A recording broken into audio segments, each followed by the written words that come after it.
Welcome to Tenor Tech, where I solve the problems you didn't even know you had. You start by confirming the Verifone model and firmware because steps differ by version. This prevents surprises. Next, enter the Manager PIN to access configuration menus and make sure the terminal is online or connected to your secure LAN.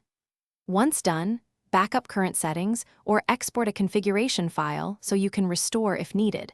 Also, write down existing price codes and tax profiles. These precautions save time and let you change prices confidently without risking transaction integrity.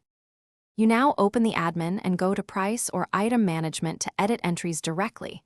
This is where precision matters. Select the item code or PLU you want to change, enter the new dollar amount, confirm the tax class, and set an effective date if you need delayed activation. Make sure to hit Save, and then use the terminal's preview or lookup function to verify the updated price appears correctly. Doing this prevents mismatches between inventory and checkout prices. You finish by distributing the updated price table to all terminals, either by pushing a batch update or syncing through the POS network so every device uses the same rates. After propagation, perform a test sale for changed items. Check the printed receipt matches on screen totals and tax calculations.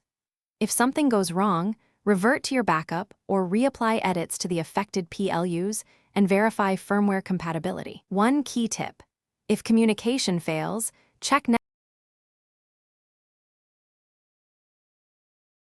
Thanks for watching. Subscribe to keep your life in tune.